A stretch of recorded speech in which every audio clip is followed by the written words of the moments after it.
Thank Hello. you. Hello. Hello.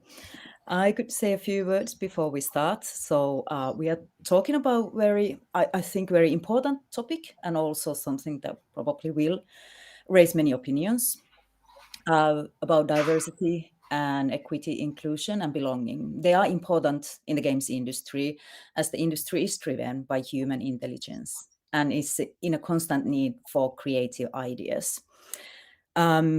More diversity in the workforce also equals to more diversity in the game.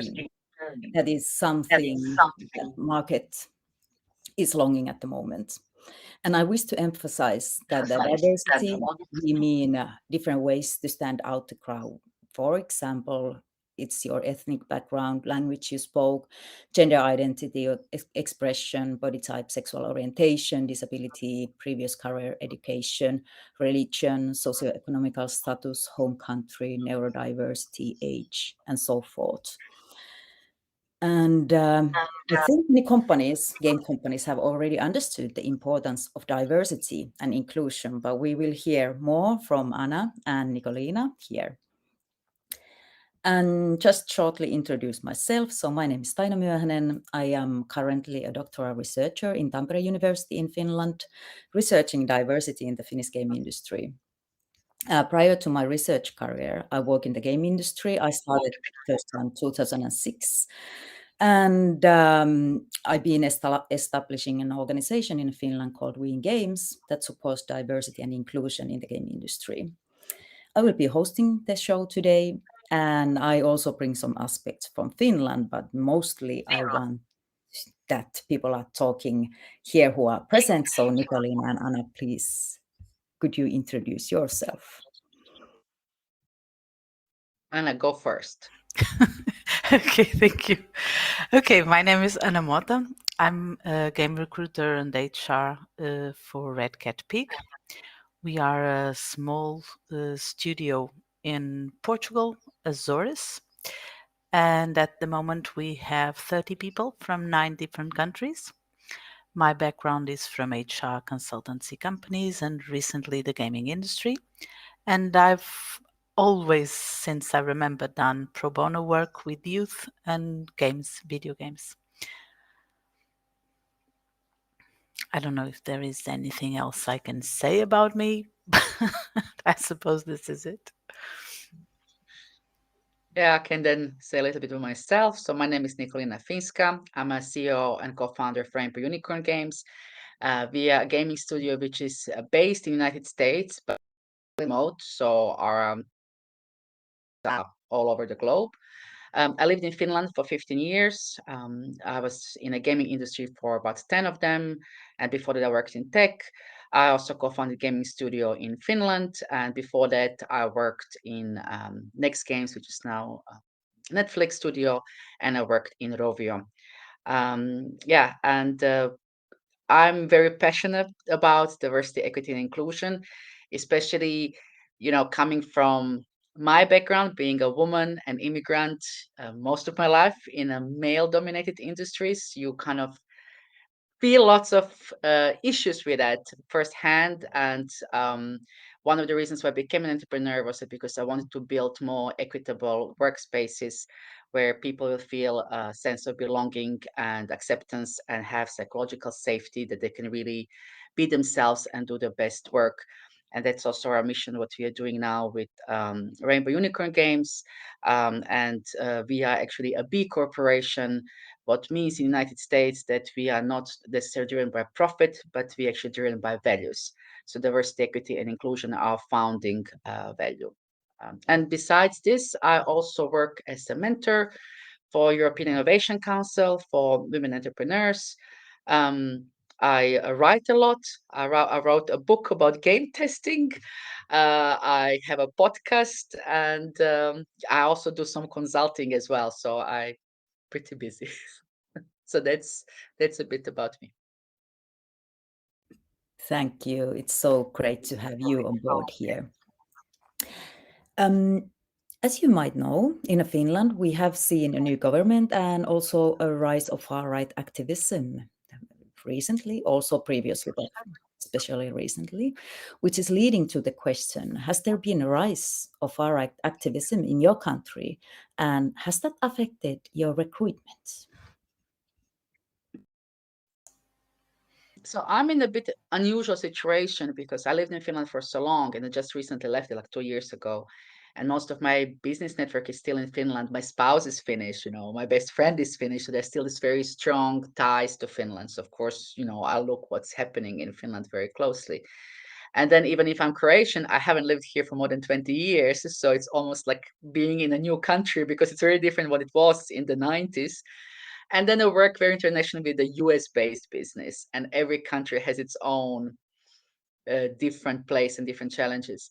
To me, one of the reasons, because I left Finland, after 15 years, one of the reasons, among others, was that there was this increase of this right wing sentiment, and it will start to spill into all aspects of society. It became much more louder and much more bolder, and I felt that it's not really so supportive work environment. Um, United States have their own challenges, as we know, with when they have had a Trump government, which is now changed. Now they're in some sort of transition, and it's very big difference depending on which state you are. So very big differences if you are in some of the more liberal progressive states. It's a very big difference if you're in the southern states, if you're in Florida or in Texas.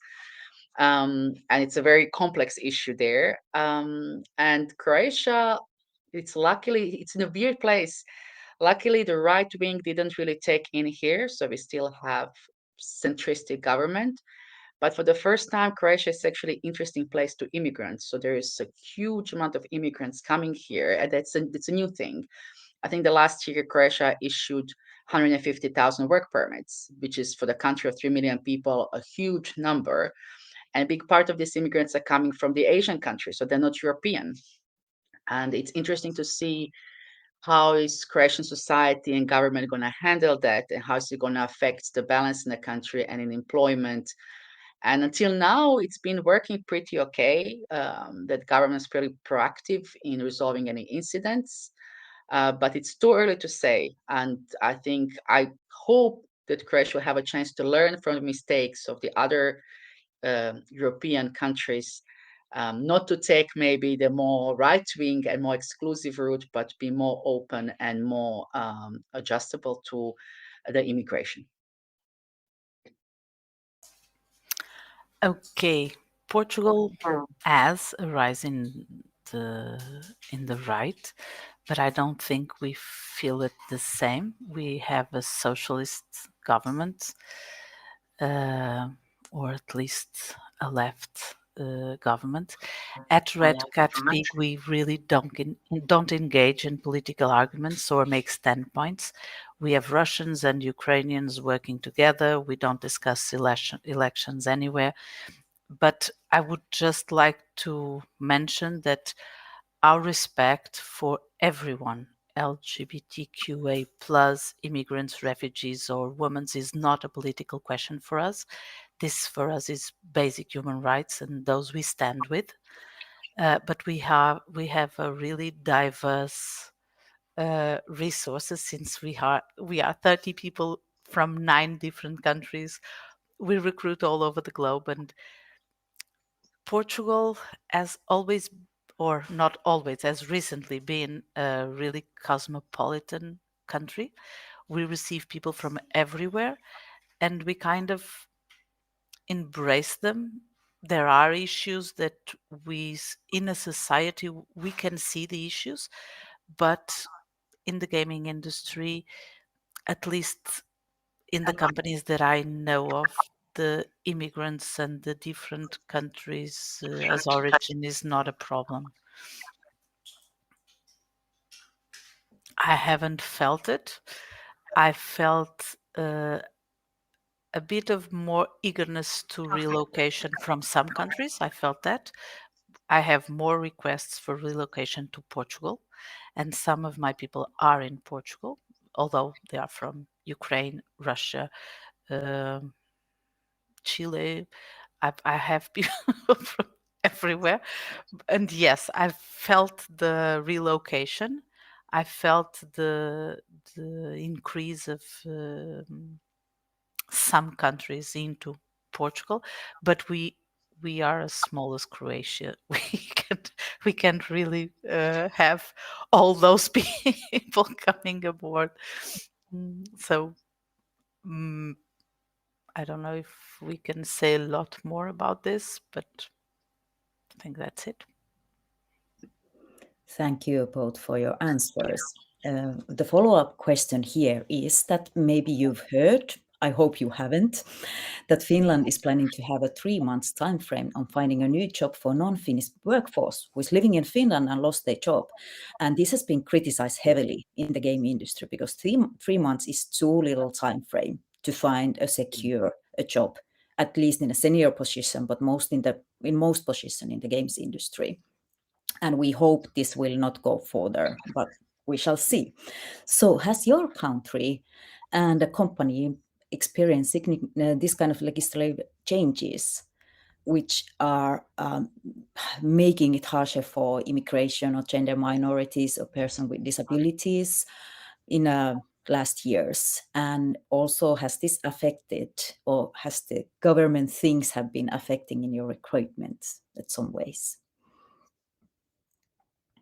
Um, I, I mean, I heard about the rule. I got really upset because I'll work years, especially if the first recruitment in Finnish companies is slow by default. It's really slow. In the States, it's much faster, but in Finland, it's slow by default. And then if you end up in a holiday season, pre-Christmas, summer holidays, where the whole company is on holidays, you will just have to wait. I remember when I applied for my job in Rovio, I think I applied in March. I actually started to work in October because it just it ended up in a couple of these holidays.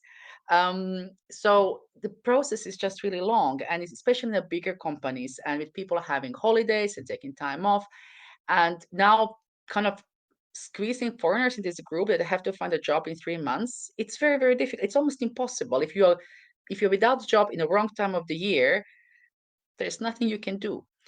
Now, to tell you the truth, I actually don't know what is the rule in Croatia. My spouse is working here, and he's Finnish. Haven't heard about this being a problem. Here, usually people get a work permit, which is either seasonal, so it's to handle because lots of jobs in tourism, so that during the summer season, and then there are lots of jobs which are regular jobs, but Croatia has a serious lack of professionals, and they're trying to make it easier for people to actually come here and work. We also have very generous and easy to obtain digital nomad visa. So I think, like, I can't really tell 100% how it works, but I think that even if there is something like that, government will be kind of helping you out to stay rather than push you out to leave, because they're aware of the fact that we need a workforce. In the States, they're quite strict. Immigration rules there are very strict, but have always been like that. But as I said, we work remotely, so we didn't have anybody relocating in the States because of work. So we haven't experienced firsthand like how would that actually work. But their immigration rules are pretty strict, and they have them more or less the same for a really long period of time. But as I said, things there happen also a bit faster, and there's just much more possibilities. It's a huge country with lots of companies, with lots of different businesses, so you have more option. In Finland or Croatia, they're relatively small countries. Their options are also a little bit more limited. There's not so much room. So yeah. I'm assuming Portugal and Croatia are a lot more alike than I initially thought. Okay, so policies in Portugal are really open to digital nomads in general. It's not hard to get a visa. We welcome a lot of refugees and a lot of immigrants, but we are a small country. We do have rather protective measures to help them integrate, to teach them the language, to relocate people that are in need for help.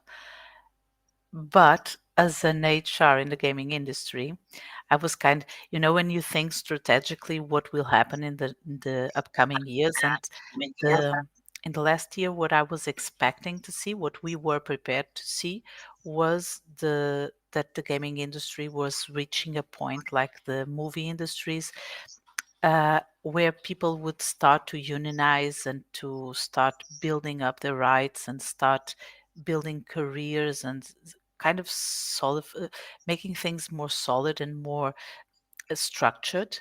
And then suddenly all these waves of layoffs, all this return to office, all this movement, as kind of, it was a earthquake on this path, and things kind of stepped back to the insecurity, to the unsureness, to the freelance accumulation, to all the unsureness that was happening 5 years ago. So it was kind of a setback, and I don't really understand where is it coming from, because the gaming industry as a business is rising, the profits are going larger, the consumers are increasing. So with everything to go bigger, these setbacks are quite hard to understand and quite hard to explain. And the only, as a general business, we don't operate just in Portugal. Well, we are based in Portugal, but our co-dev projects are all over Europe, and we feel this lack of structure in the gaming industry, and that makes it a lot difficult for people to get steadier jobs, to get the visa permits, to get all the things that they need. So I wouldn't say that the policies in Portugal are really going against it, but the rise of the layoffs and the insecurity, it is. Sorry. I'm Yeah, not sure if I answered your question or if I just throw in to a all new subject. Sorry. I think this is very well leading to my next question, because there's a lot happening now in Europe, in abroad, and in the game industry, where we have seen this uh, wave of layoffs at the moment. So, have you noticed changes in the number of talents from marginalized backgrounds who are approaching your company, or the ways they are approaching, or they're presenting, or maybe their willingness to relocate, or these kind of things? So, Rainbow Unicorn Games are in a very specific situation because that's a part of our identity. And we, as a co-founders, we also come from underrepresented groups. Basically, almost all employees that come from underrepresented groups. So, when we actually are hiring people or when we have job ads for the positions, 80% of the applicants come from underrepresented groups because they kind of feel aligned with the values. They feel that they will have more understood, have more psychological safety working organization, which is more similar to them, or understand different points of view and prioritizes them. So in that way, we are very different case. We are a very unique case in that way.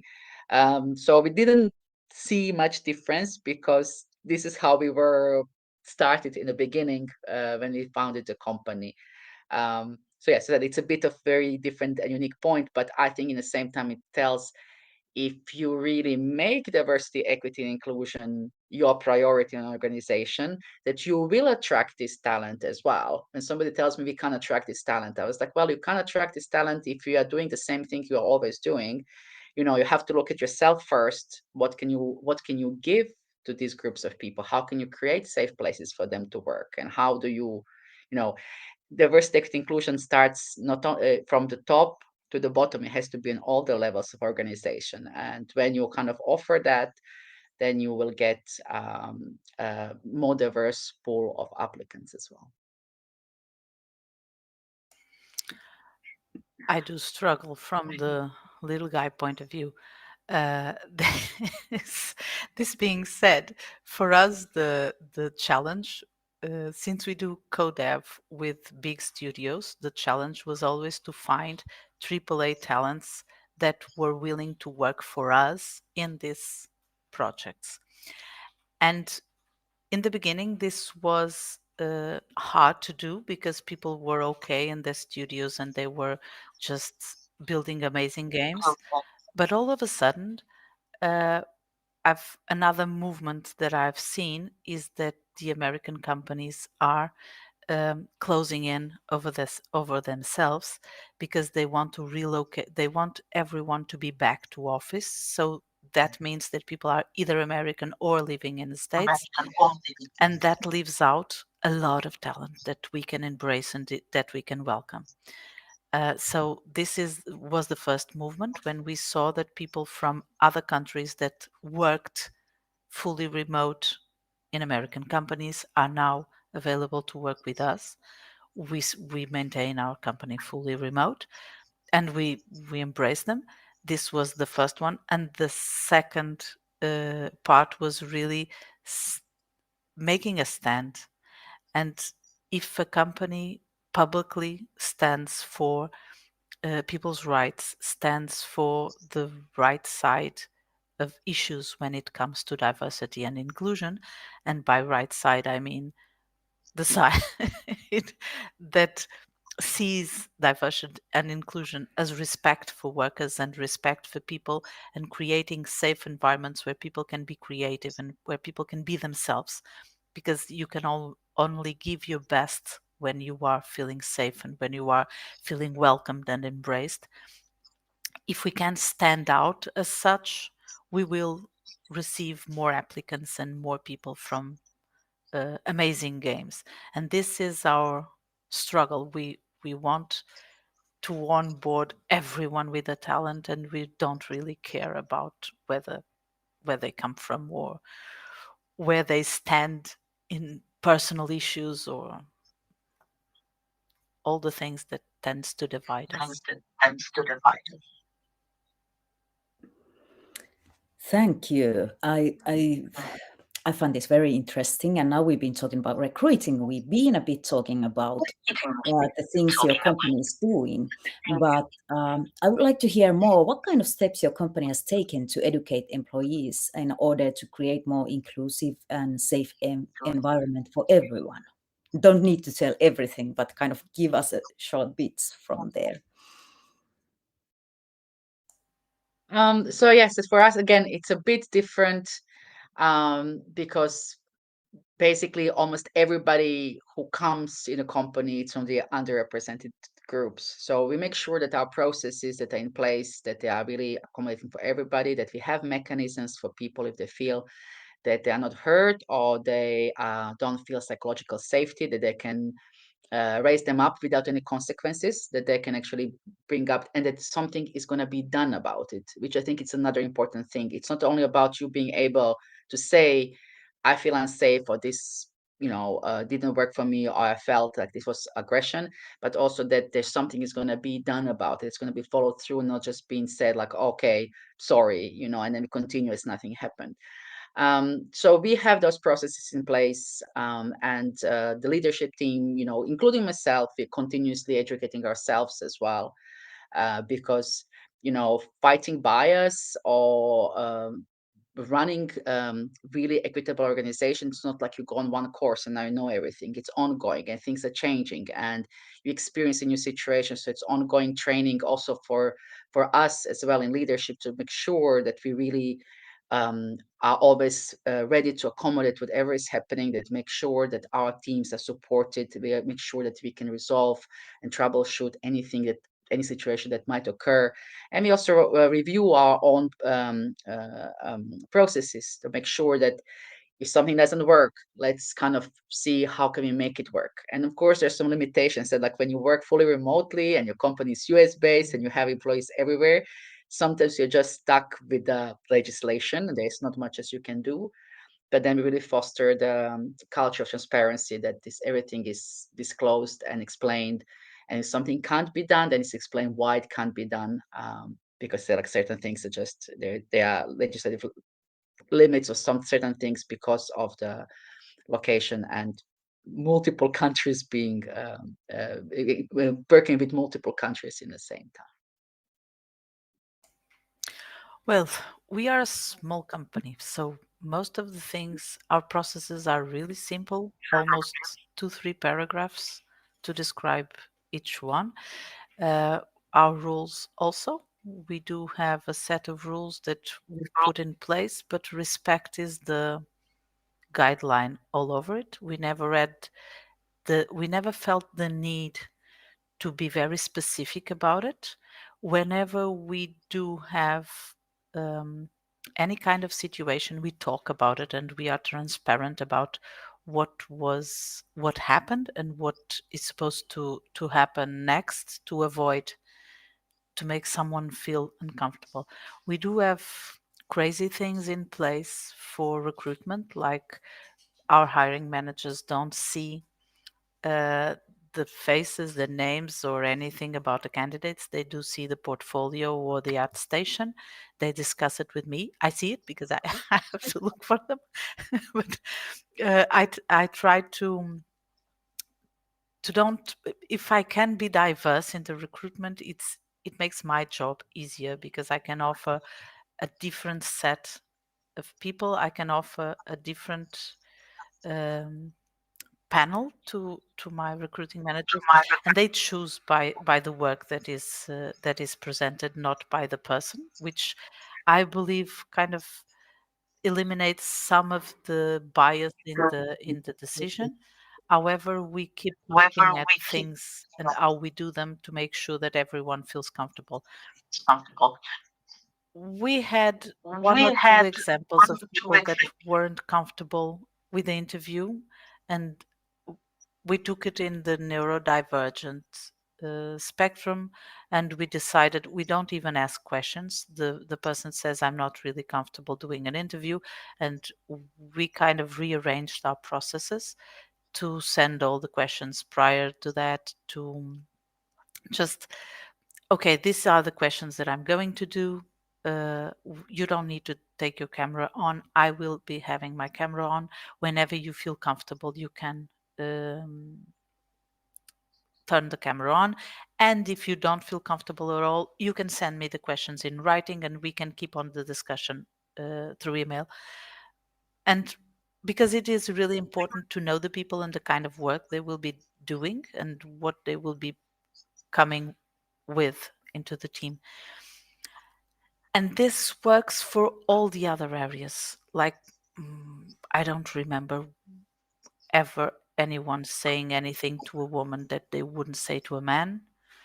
So the problem hasn't arisen yet. It hasn't come up. So we haven't talked about it and we haven't made a rule about it. Most of the things we solve with communication, and we do try to create a culture where everyone feels embraced. For instance, we have a lunch, a Discord lunch, as we call it, because we all go on Discord with all our food and we take pictures of the food and we share the food and where the food is from. And we talk about the coast of Tunisia and we talk about the fish in Greece. We talk about all the food that we're eating, and there is room for everyone to participate in the measure they want to participate in, and we try to do it through these gatherings and through the culture, just showing everyone that everyone is welcome. uh, we do take care of any point of discomfort. I don't know if it answers your question or if I got lost in the middle of it. It answers perfectly. Thank you. I think what you shared here is very valuable, and there is a lot to learn from the other of your processes. So thank you for sharing. I want to ask very specific question related because you both have talents all over the world. So what you can do as the game company who is kind of paying the salaries and being the workplace for these people, if they have a worries about their life in the country where they are located. So is there any ways as a game company to help those people? Um, we didn't have that instance yet, but we are also, we want to be here to support our employees, and part of it, it's like, even if this in this idea that you should be professional at work and forget about your troubles. I mean, sorry, but you can't. If you're going through some traumatic events in your personal life, they are going to reflect at your work. And I think it's a role of employer to actually support employees through whatever they're going through, even if it's a breakup, illness in the family, if it's some kind of financial distress, uh, political distress in the country, whatever it is. We haven't been in a situation, we've been in a situation remotely when one of people who worked in the company had family in Ukraine, which was very affected by the war. And first, we like it was first providing support that the person doesn't have to be as focused at work as they need to give them time to actually take care of this and not to feel punished because of that. And then we also put in our own resources as a company to try to help in constructive way as much as we could to help her family. So we took it as, we are here to support you as much as we can. What's happening? We might not be, huge company who has unlimited resources, but we are people. We are here. We are here to support you, and as humans, we're going to do everything we can. Kind of, we ask you, what do you need? How can we make it better? And then try to do our best. Yeah, not a big company either. So what we do is that we care and we try to do our best. We do have someone in Ukraine. I kind of like to touch base to make sure that everything is okay. Every 2 days, I just pop in and say, hello, how are you? How are things? Just to make sure that they're okay. We did have situations because life is just like that, where people go through divorce, go through losses, and being alive is just feeling those too. And we try to be supportive and we try to accommodate just to make sure, because someone that is not okay is not giving their best. So people need time to heal, and people will heal better if they have time to do so than if they have to struggle through working and healing at the same time. It will take longer, it will cost more. It's better just to help people out and to make them feel comfortable enough to take care of themselves. We do have a, well, it's not a very dramatic situation, but we do have a mother of a young kid that was unable to rest during weekends, and it's okay, take the Monday. So most of all, we are friends and we are there for each other, and we want it to be that way. We want people to be at their best and giving their best. So mm, there is a lady that I follow on LinkedIn that says do better. Okay, let's try and do better, all of us. Yeah, I think that just basic empathy, that you don't Yeah, see yourself as detached from your employees. It's about basic human yeah, empathy. It's like, you are my colleague. I really respect you and appreciate you. How can I make this easier for you? yeah. It's a baseline for everything. I definitely want to work in your companies if I ever get back to game You're industry. welcome. Thank you. Welcome. Hey, I have still plenty of questions, but at the moment, I would like to hear, is there any questions from the audience we should tackle now? Because I don't want to run out of the time if there is interesting questions from the audience. Yes, there are plenty of questions. I think I will definitely ask you to stay, maybe, and answer those. But let's just go one by one. I have seen layoffs left and right, even in studios that I thought were well established. What do you think might be the factor behind it? I will answer that. I mean, others can answer as well, but I will answer because I actually wrote about it quite a lot. And I really got clarity when working in the United States, because there, if you have a corporation in the United States, regular corporation, that means that you have to put profit first. You are legally obliged to put profit first. So when it comes to situation that the market is slow, or company is not doing that great, the easiest solution to save up money and to look better in the next quarter, because we live in a quarterly economics, is to cut down lots of people, because that's immediate saving that you can see in a spreadsheet that it's now company saving up money. It doesn't matter that in the long term that's going to cost you much more, And the second reason is, well, that lots of big corporations who have lots of money, when the times are good, they kind of would overhire. They would hire for talent, for the potential, but they don't necessarily have these roles. And then when you kind of the market goes down, then it's the easiest way again to get rid of the people. So that's one of the reasons why our company is a big corporation, so we don't have to do this. And then, of course, economy is connected, and lots of gaming studios actually owned by the studios in the United States, so the corporate headquarters are there, and Europe as well. And I think that in the last couple of years, because of what's happening on the market, there's less investment. Investments are harder to get. The conditions are harder. We have like problem with Unity recently. Problems with the user acquisition that we kind of carry on for the last couple of years. So all made market more unstable, unpredictable than before. And I think lots of companies are also quite afraid of the future. That it's not so clear what's going to happen. And it's one of the ways to kind of control the cost or minimize the cost. Do I think that's the right way to do it? For some companies, it's a necessity if they are really small and they're struggling. For the big corporations, I don't think so. But again, if you are just a regular US-based corporation, you might be forced to do that. So, Can I say something? I don't, maybe I'm on the conspiracy theory side, but I do believe that there is no unsurety, there is a steady market, there is a good growth, there is all the factors that make for a bright future for the gaming industry. Although the huge corporations want to control their employees, and as such, they need to create a faked insecurity. And they do change because the games are there. They are there to be produced. There will be games coming out at Christmas that will hire, and people do get laid off and rehired by another right afterwards. So the job is there. What they are is creating a huge loop of insecurity. And as they fire all the studios that support them, for instance, imagine that a huge company, hires 10 studios to co-dev with them.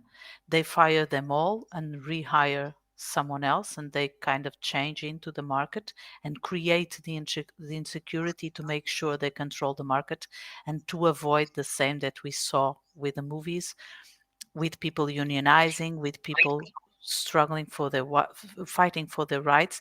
And to avoid this movement, the big ones have decided that they will create the instability in the market. This is my view, but I'm not sure if yeah, I I'm mean, in theory.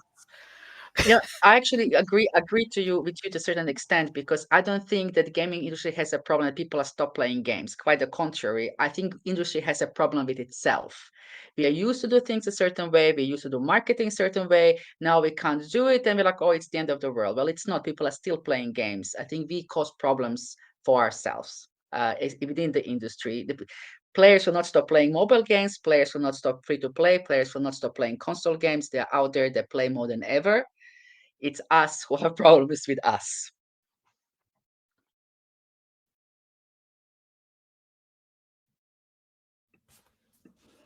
Any more questions from the Do you audience? want to answer, Taina, yourself, this question?